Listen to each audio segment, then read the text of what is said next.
सब सखी गठिया दे और छठी और छठी आवे हो।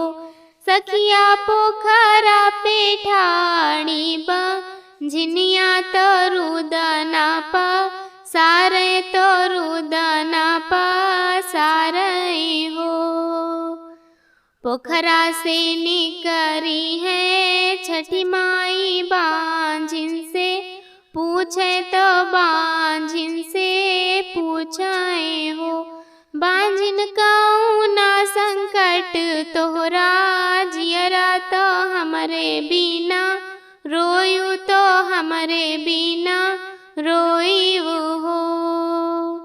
केहू का दी है छठी दुई चारी केहू का 10-5 केहू का 10-5 हो।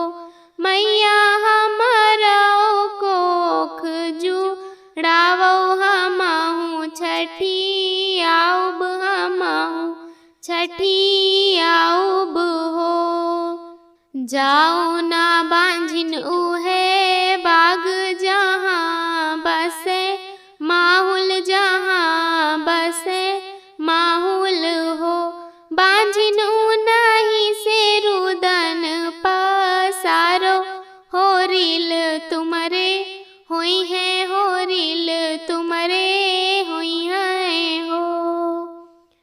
बगिया से निकरी है माहुल बंझिनिया से पूछे बंझिनिया से पूछे हो। बांझिन कौना संकट तो हरे जियरा हमारे बिना रोयू हमारे बिना रोयू हो। केहू का दीहु मैया दुई चारी केहू का 10-5 केहू का 10-5 हो। माहुल हमारा कोख जुड़ वाओ हमहु छठी आउब हमहु छठी आउब हो। जाओ ना बांझिन उई बन जहाँ बसे कुस जहाँ बसे कुस कास हो। बांझिन नहीं से रुदन पसारो होरिल तुमरे होई है होरिल तुमरे होई है हो। अतनी अरज सुनी मैया मन ही मन हर से मन ही मन हर से हो।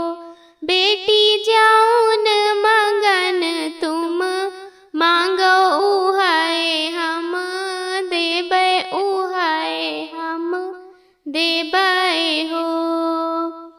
एक लाल दीही है माहुल दूसर कुश ठाकुल दूसर कुश ठाकुल हो। मैया तीसर लाल दीही छठी मैया हमहु छठी आयन हमहु छठी